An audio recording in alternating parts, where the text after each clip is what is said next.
Hey everybody, welcome to Sports Talk More. I'll just be hearing background noise. But we talk about Monday Night RAW. Pretty good show, I would say. Certainly, big things happening at the end. Maybe I should have known this. I talked about this before heading into the show tonight. That this is now with Raw and SmackDown Live both now being on the road to the Royal Rumble together. Raw has already been on the road for a while, but still, you know what I mean. And with now both of the shows being on that road officially, you can start setting up things both on Raw and SmackDown Live for the Royal Rumble, of course. I'm sure maybe in an opening promo tomorrow night with Shane McMahon, Daniel Bryan, they'll talk about the announcement with Stephanie McMahon. And it made sense for her to be doing it and doing it over on SmackDown Live, or A, because Raw is their A show, B, Stephanie McMahon, a fellow woman, to make the big women's announcement. The only one that should be able to do it are her father and her husband, Vince McMahon and Triple H. So, I would say that would make sense. Not having her brother do it, or Daniel Bryan, or even Kurt Angle do it. Makes sense having McMahon, and if anything, having the female representative of the McMahon family, and that being Stephanie McMahon, even though Linda McMahon is the matriarch, the patriarch, leader of the family, number one woman in that family, currently. I think WWE now, currently, that'd be Stephanie McMahon. So having her make that announcement, awesome. I'm happy for that. I've been saying that for, I don't know, maybe months now. I wouldn't say years now. I would say months now. Again, I don't want to lie. But I have said for months now on this show and on reviews or on Steve's Wrestling Ramble or whenever I could hear people or wherever I could speak on Twitter, otherwise, that 2018 should be when they have the first ever Women's Royal Rumble. If WWE wants to wait another year until 2019, fine. That's their business. That's whatever they want. But I think it makes sense if we're going to continue this evolution each and every year, and each month to month, year to year, day to day. However, have it continue in that way. Brought up the women, with Absolution, 2 from NXT, Paige in a return to the main roster and return to WWE, but 3 women added to WWE, technically. Then you have the 3 actual call-ups over on SmackDown Live. There with the Riot Squad. Others will be joining here shortly, maybe. I don't know. We still have definitely enough beautiful bodies to have a women's Royal Rumble match. As long as you have more than 12, you're good. Well, I would be honest, you want to at least have 20 to have a women's Royal Rumble. Will it still get bad press by fans? I'm sure it will. Anything WWE does, anything any company does, NFL, WWE, get bad press in whatever they do. Even if it is 90% good, 10% bad, they're still that bad because people either have it out for the company or the superstar that they're dissing, or they're just being jabronis, I would say, let's just put it nicely, and throwing shade at company decisions, superstars, or in the NFL, players and team decisions, and NFL company decisions. Either way, you know what I mean. So I'm sure some people want this set is still will be looked at less than the men's, whether either because people are sexist or people are just being dum-dums. Either way, it's good news, great news. The next step in the women's evolution, I'm loving it. I'm looking forward to it. I'm sure on Steve's Wrestling Ramble, when we go over Clash of Champions quickly, because I'm sure there's not too much me and my team need to speak about that, but talk about this bit of news, talk about the XFL bit of news and other WWE-centric topics, of course, on my Steve's Wrestling Ramble podcast episode on Thursday night, 7 p.m. Central Star. That this would be a topic, and we might even already give our early predictions, at least for the women's Royal Rumble, without even knowing who's going to be in it, even though you assume just everybody. But 2, number 1 contender, or no, anyone but 4 of them. Raw Women's Champion and number 1 contender, that's 2 over in Raw. So that's Alexa Bliss and somebody, maybe Sasha Banks, I don't know. I would assume Sasha would want to be the Rumble. Point being is those two. And SmackDown Live Women's Champion Charlotte Flair and her contender, which could be Becky Lynch. Friendly fire, friendly match. They still could have SmackDown Live and Raw women's #1 contenders in the Royal Rumble match pulling double duty. Men have done it in the past for the men's Royal Rumble, or what was just simply the Royal Rumble match. It was the one and only. So we can have already that to be the case for the women themselves, for their #1 contenders, whether they win the title or not, and have the match early. That's going to be the interesting part. Should they kick off the show at the pay-per-view with the Women's Royal Rumble, bookend Women's Royal Rumble, Men's Royal Rumble, but then that would mean for the Raw and SmackDown Live Women's title matches, and I'm sure they will be on that show. Wouldn't make sense, so. Just as much as there's going to be a WWE and Universal title match, equals, right? Men and women. As it should be. I'm always in the opinion you have your title matches first, then you have the Royal Rumble in case titles do change hands, this and that. I mean, in the way it's booked, obviously the predetermined scripted television, everything, entertainment is awesome, it's WB. But just in the booking of that, for those that maybe are young, that still believe that what they're watching is somewhat real. I know when I was younger, honestly, they got me. I did believe some things and storylines and crazy stuff was real. I was scared of Kane and Undertaker. That's when when we first met Kane and there was the feud between the brothers. Believing these superstars, believing the promos, believing the matches, this and that. Young and impressionable, whatever you want to call it. But a WWE fan at that point in my life. So young fans now currently under the age of 10, I would say. That's why I would say when we're booking Royal Rumble pay-per-view events, you have the title matches first. So in case there are title changes, then the former champions then can be in the Royal Rumble match, even though they do get an automatic rematch. But the point being is we as well also have them in the Rumble, and you go from there. But at the very least, you will not have, if it does bookend or pay-per-view, Alexa Bliss and Charlotte Flair in the Rumble. And at the most 4 women excluded from the first ever Royal Rumble match. I do like the idea Charlotte Flair gave about a main event WrestleMania, and to me, I've always said that should be the last check mark off the list of the women's revolution in the chain of command of what's going to be the cream of the cherry on that Sunday or whatever.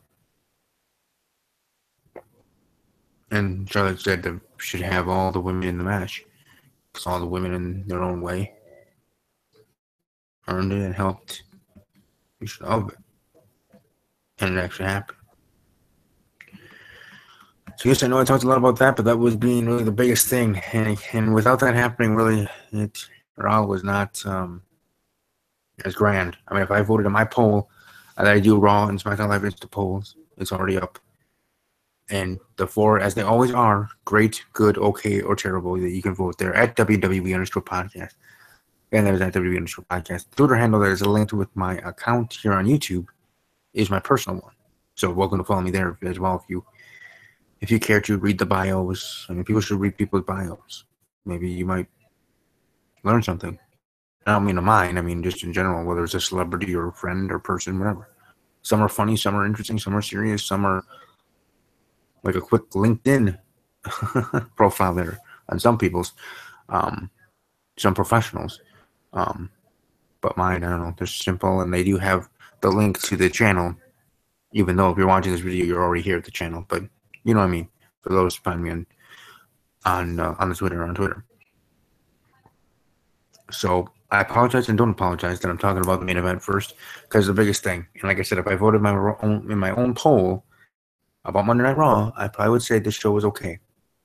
Maybe sliding to good because of the big news at the end that I should have seen coming when Stephanie McMahon arrived, but didn't.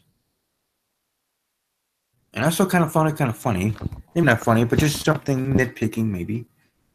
That when Stephanie McMahon was coming down the ring and, all the women just literally just stopped.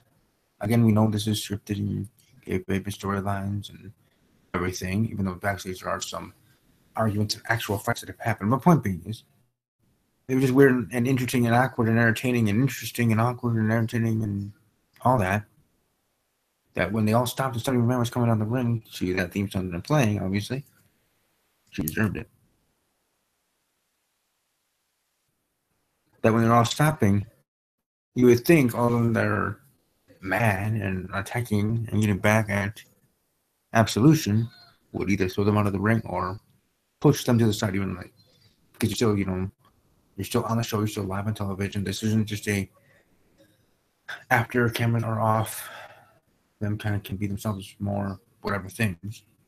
But you did see that real interaction between Nia Jackson and Bliss behind there, the Raw Women's Champion Alexa Bliss. I wish that if Stephanie McMahon was going to make that announcement, Bliss had her championship. Because they could even had her running down, attacking them, carrying her championship.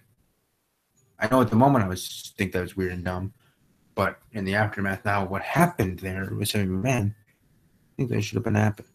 Because then she could have her title on her shoulder and this and that. So as awesome as it is, Alexa Bliss, Charlotte Flair, those two for sure will not be part of the Royal Rumble match, especially if it is the way I think it is, bookending the pay-per-view event. It starts. But it is a 6-hour total event, 4-hour main show event for the Royal Rumble. You could have the start of the second hour of the 4, at the halfway point. And I don't mean to say this in a negative way, oh yeah, it's just like an intermission. No, it's taken seriously. But you have it at that point, you have the Women's Royal Rumble. Because then you can start maybe kick off the show with, at some, in between the first half of the show, the 2 women's title matches, Raw and SmackDown Live, and I spoke about that. And then you have the men's to close the show in that way. Now, it would be really weird to have 2 Royal Rumble matches in a row, since they both need a good amount of time. I would still say you have the women's Royal Rumble match at the start of the second hour or whenever at that point, and you have the men's at the end. And unfortunately, my team members aren't able to be here with me tonight because they are busy, jobs and school and other life things. But I hope to have them, Katrina, and maybe even others on the show on Thursday to talk about this great, big, awesome news. The opposite of a terrible, horrible, no good, very bad news. It's very great. It's great, awesome, super, and glorious, all rolled in together. Again, I've been saying for months that this should happen in 2018. They do have enough bodies now. Beautiful bodies, great talent, hard workers to be part of a women's only Royal Rumble.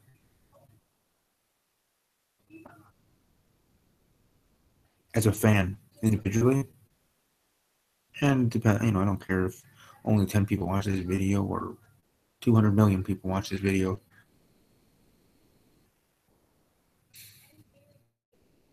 I've been a WWE fan of my life since 1994, 96, age 4, age 6, when I was young, all the way to now, and seeing the true, real evolution and change in women's wrestling over the decades, over the time, over the years, and so forth.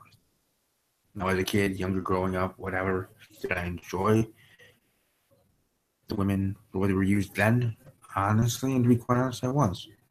But as I grew up, my want for the women to be respected more grew as well. Because I matured and I'm a dang kind, sweet, kind dude that's some reason still single. But point being is, as I grew up, my maturity grew, and I wanted the women to get more respected and taken seriously by WWE. Have better matches, not be called divas. Heck, even in the Attitude Era, even though they were mistreated in other ways, they at least had the women's title.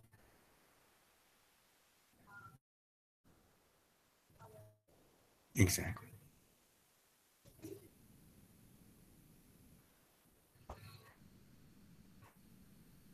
So time to change things.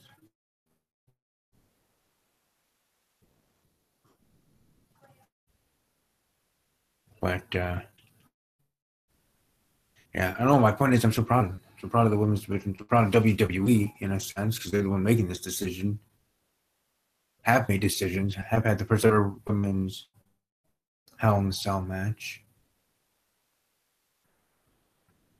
and other things they've done for years, in the past 2 years. And now to have the first ever Women's Royal Rumble.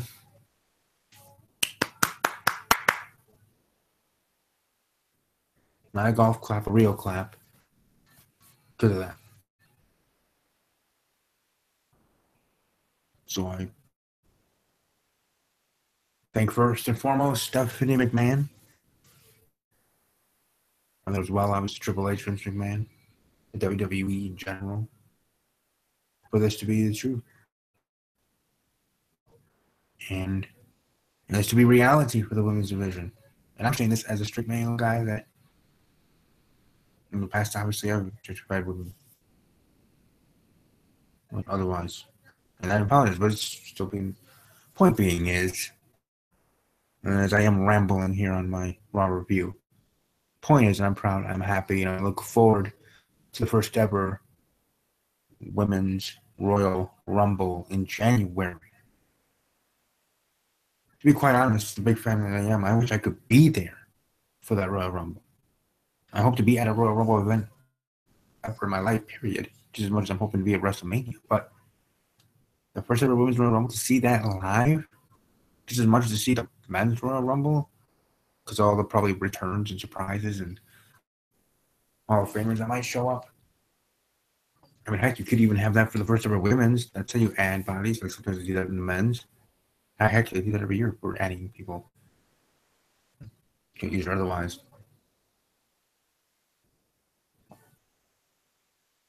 Looking forward to it. But we do talk about the rest of Raw, but this does show what the main thing should be when people talk about Raw on Twitter or in their YouTube videos. Easily amplified, good mic with others.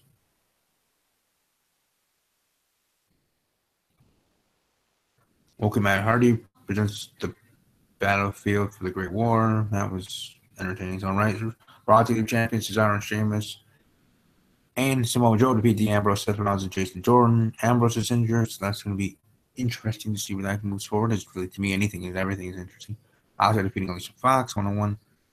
Cedric Alexander defeating Drew Gulak to earn the right to challenge into a more WWE Cruiserweight Championship. I kind of was hoping for Drew to win, because I was kind of hoping Drew to become the Cruiserweight Champion, but does not look that's going to be the case.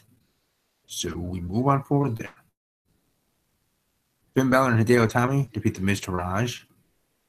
Seth Rollins defeats Jason Jordan. And Roger Kurt Angle names Brock Lesnar's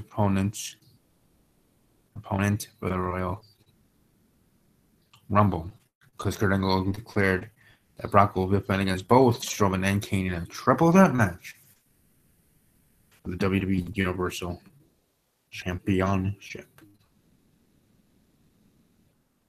Again, I apologize and don't apologize that the main thing and the thing I really actually talked about more than 10 seconds was about the women's announcement for the first ever Women's Royal Rumble.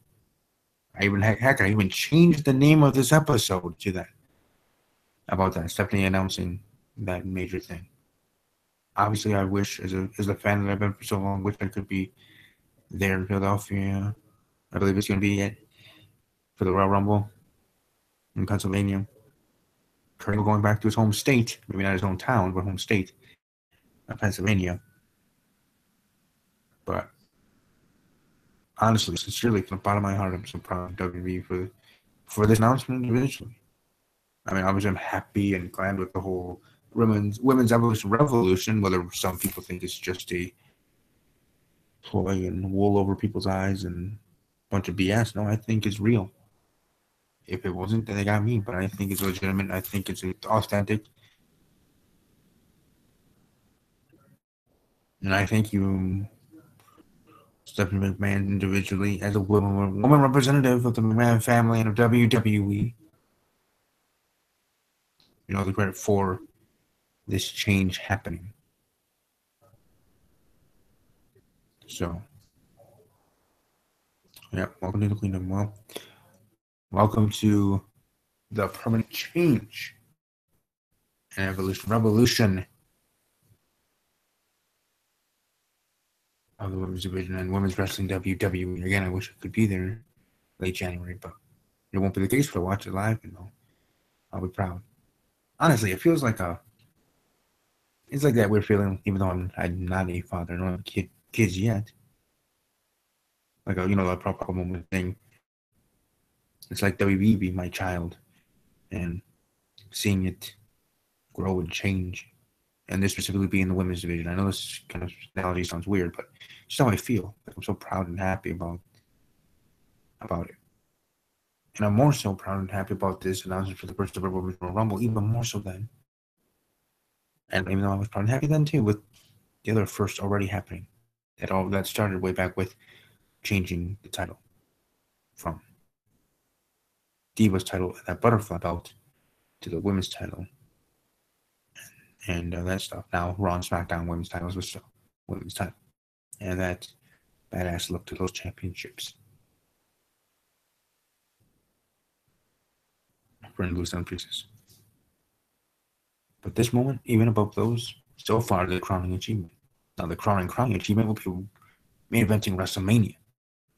But again, like I said, the analogy I'm using, and it's just how I feel, and it's it's like a proud father, and WWE being my child, or the women's division being my child, growing, and through the years that I've been alive, I've been the years that I've been a WWE fan, the early '90s, and how people were used and everything WWE then. Evening out matches, Raw panty matches, this and that matches back then. Yeah, that's not happening ever again. So, but anyways, I think everybody watching live, go vote on my poll. Welcome to follow me on Twitter. Welcome to subscribe to the channel. Smash this like button. Share the video so other people can hear my thoughts. But stay safe, have fun, and above all else, as always, take care.